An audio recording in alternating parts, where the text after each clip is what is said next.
Hello, my name is Skip, and this is From the Fourth Row's Halloween special. And I just want to say, since we're on the eve of Halloween, I'd like to give you some of my favorite horror movies. Now, going back a ways, you know, even though they're silent movies, there's some really scary movies. We all know about Nosferatu, but I really liked Lon Chaney's.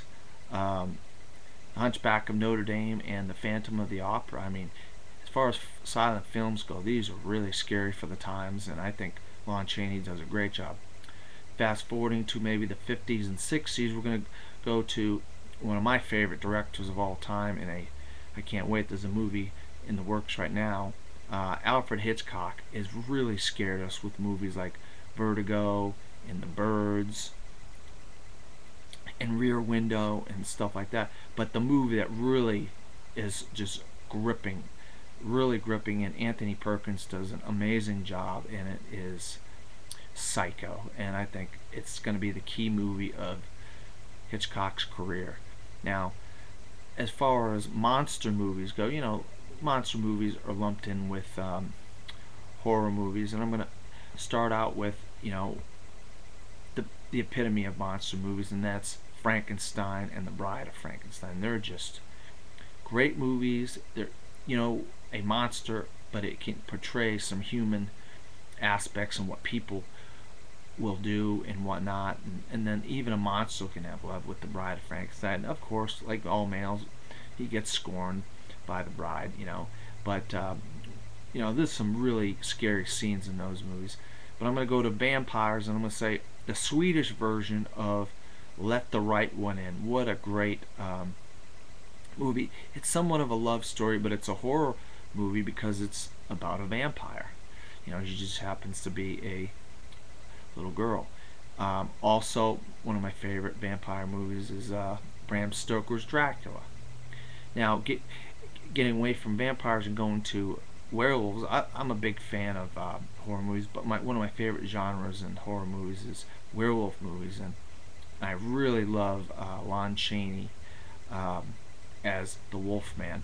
But a couple other good werewolf movies are The Howling and American Werewolf in London.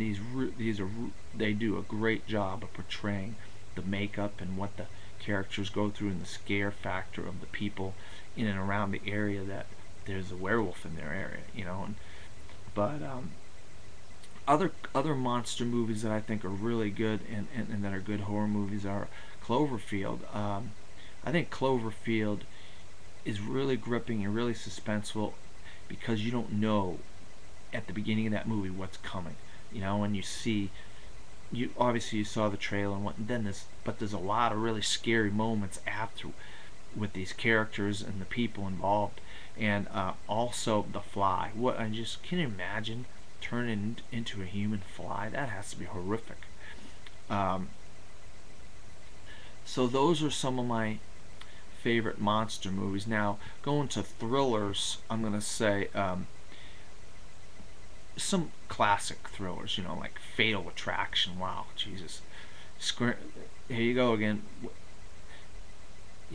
Scorning women, and what happens? She comes after you.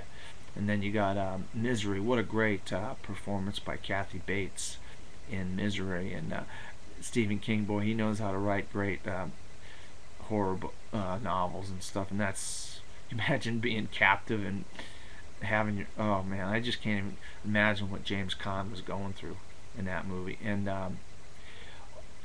some other ones that I really like Cape Fear. Wow, Katie, played by De Niro, is unbelievable.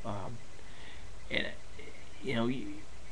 you put somebody away in prison and then they get out, you have no idea what they're gonna do. And I'll tell you what, this family, Nick Nolte's family in this movie, they are running for their lives because it's pretty scary what Robert De Niro has in store for them. And a couple thrillers that I really like that a lot of people may not have heard of are a movie called Frailty, and it is a great movie, and it got severely undervaluated as far as good movies go, and Matthew McConaughey plays a sheriff, and he's trying to investigate what's going on in this town. But there's a history to the town and him and his father, played by Bill Paxton and stuff. So really great movie. And another one is about a group of men during the Civil War out in the mountains of the Midwest, and it's called Ravenous. And when you're hungry, sometimes things, your mind and your body will make you do crazy things, and maybe that's becoming a cannibal. And that movie, had some young actors at the time, Robert Carlyle and Guy Pearce, that are just were just phenomenal in it, and they became good actors since then. What a scary movie Ravenous is, and I highly recommend that to anybody that likes scary movies. All right, now I'm going to go on to my list of top 5 horror movies of all time, and number 1 is, you can't go wrong here with my favorite kind of, I guess, infected or zombie kind of movie, and I would say Danny Boyle does a great job in 28 Days Later. And the way the zombies or the infected people kind of run, and Cillian Murphy's got to get the heck out of there and stuff, and Brendan Gleeson helps them out and stuff. I really kind of like that kind of a zombie picture better than the other zombie movies. But as far as zombie movies go, I guess Shaun of the Dead and Zombieland are kind of okay. Now, my number 4 scariest movie of all time, and once again with this, you got the music. You got to love the music. Stay out of the water. It's Jaws. Jaws is just, when I watched Jaws as a kid, I didn't want to go to the beach. I didn't want to go in the ocean, and just the thought of something that could just tear me limb from limb that was out there, and I think Steven Spielberg did a great job making it come to life, that animatronic shark. You don't see it as an animatronic shark in the movie, man. It's scary.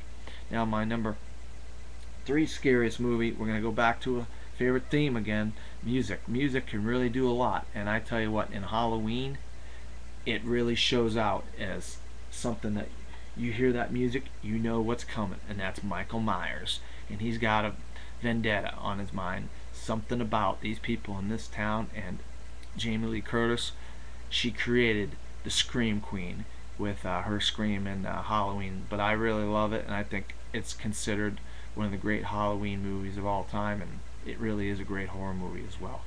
Now, my number 2 is a movie that's more of a thriller and a detective story, but it's got so many scary moments in it and so many great performances, I cannot leave it off my list. And it's one of my favorite movies of all time, and I'm going to say Anthony Hopkins is probably one of the greatest villains of all time in Silence of the Lambs. And I mean, just some of the dialogue in it is just so great. It's just the words and how he speaks to Clarice, and Hannibal Lecter speaks to Clarice, and you got chills just thinking about what Hannibal Lecter would do, and what's going on. And Jodie Foster, what a great performance as well, being pretty frightened and scared of what's going on. But I have a tie for my favorite horror movie, and where a lot of people, they may be scared of monsters or vampires or werewolves or zombies or whatever, I tend to be more scared of creepy crawly critters. And the best creepy crawly critter movie is Creepy Crawly Critter Aliens. And I'm going to go with a tie, and I'm going to go with Alien and Aliens is my favorite horror movie of all time. I mean, you talk about being attacked and then using your body to breed more creepy crawly aliens with their fangs and their teeth and the gunk coming off their face, and then you're in a claustrophobic atmosphere like space or whatever. I mean, geez, oh Pete, I mean, Ridley Scott, wow, what an unbelievable scary movie. I mean, I just cannot say anything else that could be more scary than Alien and Aliens. And I hope everybody likes my list of the top scariest movies of all time. Everybody, hope everybody has a great Halloween.